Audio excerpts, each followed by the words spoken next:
everyone, it's me, Krista. Welcome back to my channel if you've been here before. If not, welcome for the very first time to my little art corner here on YouTube. Today we are doing day 19 of Inktober, and today's prompt is Sling. This one was really hard for me. I wasn't sure at all what I wanted to do. I was having a lot of issues coming up with the concept. I was thinking of someone wearing a sling on their arm or a slingshot, and that's just literally where my brain got stuck.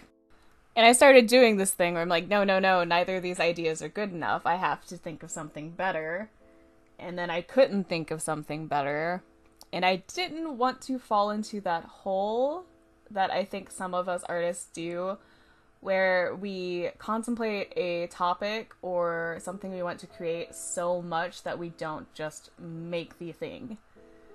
With this being a challenge where you need to do something pretty quickly and keep going, just get it out and go, I had to throw away that part of myself of overthinking it and just kind of jump in.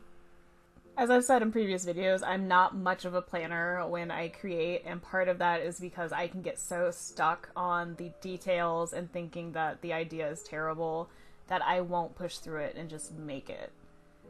Let me know in the comment section if you guys have that problem too, or if it's just a weird thing I do. So I just went with the idea of drawing a girl wearing an arm sling. And I'm just getting my sketch in using a general Semi-Hex pencil in 2H. Also for this drawing I wanted to stick with just black and white media. I wanted to do something that I'm not using nearly as many items as I have been for previous projects. Especially the one I did just before this one, where I pulled in so many colored markers I don't even know. I wanted to do the opposite for this project. So I am outlining what I have set up with the pencil with a black gel pen. Specifically, that pen is a Pentel Arts Hybrid Technica pen in 0.4 millimeters. So for this project, I use this pen for the original outline. I pull in a double-ended Kuretake marker that I have, which again is another one that is all in Japanese, and I literally have no idea what the model is, but it has a thin tip and a thick tip. I also pull in the white Posca pen that I've been using. And to do a project like this, you can honestly use some fairly inexpensive supplies.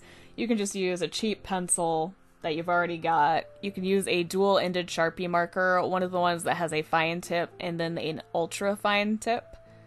And you can use a whiteout or a white gel pen to pull out any white if you make mistakes or you want to add in highlights later.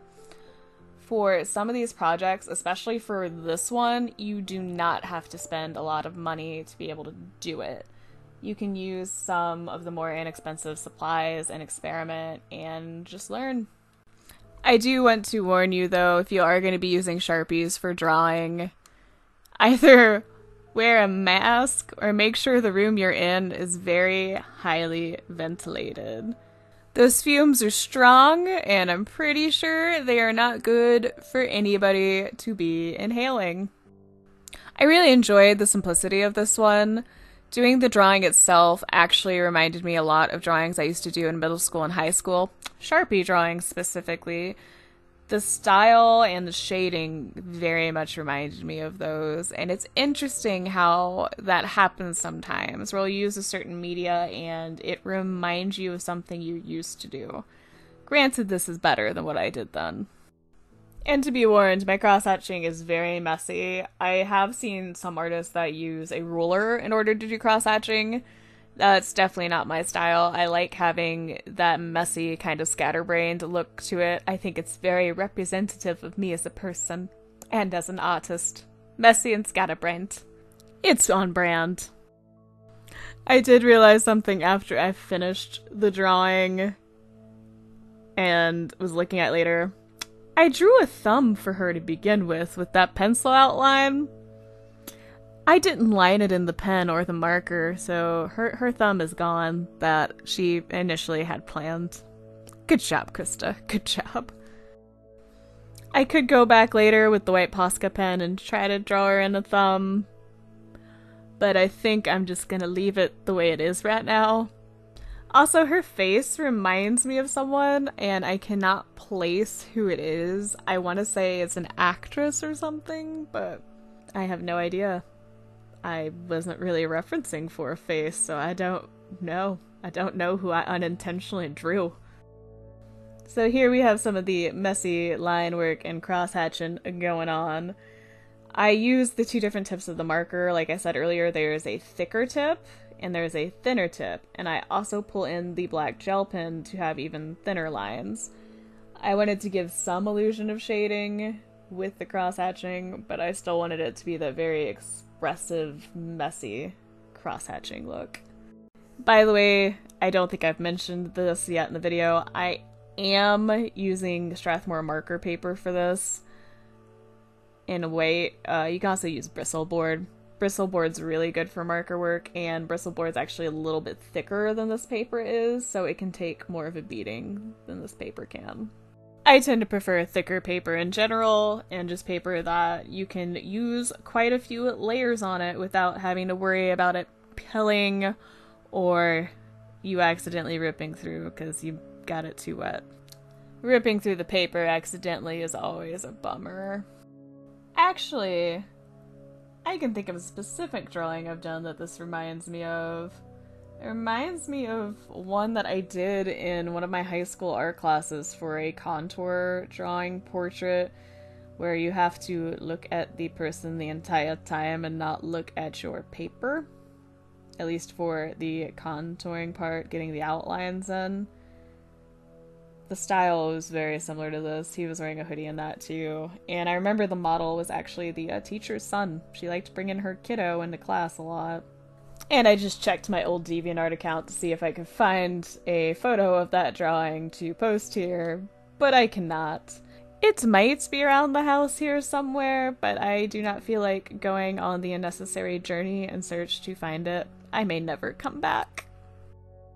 Now about this drawing here, I did decide to use the white Posca pen to pull out some highlights in the eyes and to pull out a couple of highlights in the hair area. And now I am just adding more darker cross-hatching to what I have already accomplished. I also go around some of the major areas and deepen up that line, make it a lot thicker to help certain parts stand out. I did decide to add some black marker to the background, but I intentionally left a space between her hair and that background so they would not get lost in each other. I may have learned my lesson from the dragon drawing, maybe. I at least learned it for today. I will probably make the mistake again at some point. And for what I am filling in with the background, I'm mostly just doing vertical lines. I am trying not to do any cross-hatching to, again, differentiate it from the rest of what I did. I also used the white Posca pen to re-outline that area I left blank to sharpen it up a little bit more. I also do some other little detail work here, like using the marker and the pen to add more flyaways and just further define everything. We're just doing some final detail work right now. But this drawing here is pretty much finished. If you liked this video, please hit that like button. If you have any comments, questions, feelings, or concerns, please let me know in that comment section down below. Also, let me know in that comment section how you're doing on Inktober and what you've been making and what you've been using. I definitely want to know. If you want to see more videos like this, please feel free to subscribe. I do want to thank you so much for taking the time out of your busy day or night to watch this video and listen to me ramble about art stuff. I really appreciate it. I look forward to hearing from you guys soon, and you'll definitely be hearing from me soon. Bye, everybody!